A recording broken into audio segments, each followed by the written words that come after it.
Aman says, why is it permissible for a person to take payment from people for teaching Quran or any other Islamic work if this is supposed to be ibadah for the sake of Allah Azza wa Jal? Aman, my friend,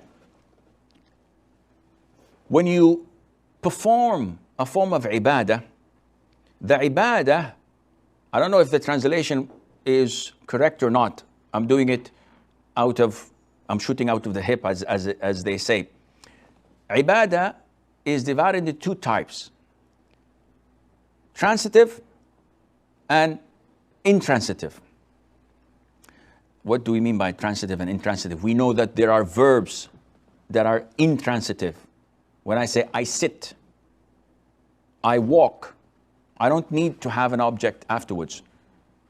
When I mention transitives, I have to put I write a letter. So a letter is an object. I don't know if the translation is right or wrong, but sue me, who cares? Coming back to ibadah. Ibadah is divided into two types. Intransitive, which means that I am the only one benefiting from it. So I pray night prayer. I fast Mondays and Thursdays. I read the Quran. Nobody's benefiting from this except me. Taking money on such ibadah would be shirk, because I'm supposed to be doing it for the sake of Allah Azza wa Jal. The second type of ibadah is the transitive type, which benefits others, such as teaching knowledge to students. So if I teach knowledge, if I teach people how to recite the Quran, I'm not charging on my recitation of the Quran. I'm charging on my effort teaching others.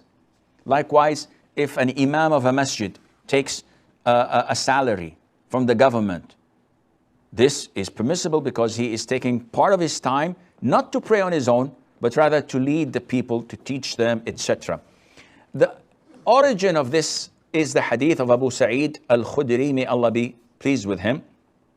When a group of the companions were stranded, hungry, had no food, asked a tribe of idol worshippers to host them and to give them what people give to their guests. And they refused. But later on came back to them, asking them for help because their tribe's leader has been stung by a snake or by a scorpion. So one of them said, I can give ruqyah, I can do healing through Quran, but I will not do this until you give us food that we ask for. So you have to compensate us. So they gave them a number of sheep, let's say 30. And the man went, recited the Quran, only Surah Al-Fatiha, and blew on that sick person. Kept on repeating it, Alhamdulillah Rabbil Alameen Ar-Rahman Ar-Rahim, doing this. And all of a sudden the guy stood up. There's nothing wrong with him.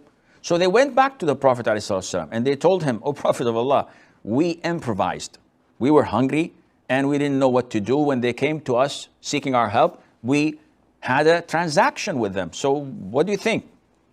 The Prophet said, alayhi salatu wassalam, said to them that the most worthy thing to charge wage and money for is Quran.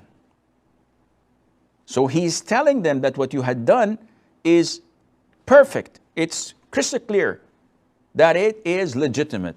From this hadith and so many other hadiths, the scholars concluded, the vast majority of scholars concluded that this is permissible, but it is not saying that if you do it for the sake of Allah without charging, that would be even better and better for you at the side of Allah. But it is totally legit and halal for you to take such money.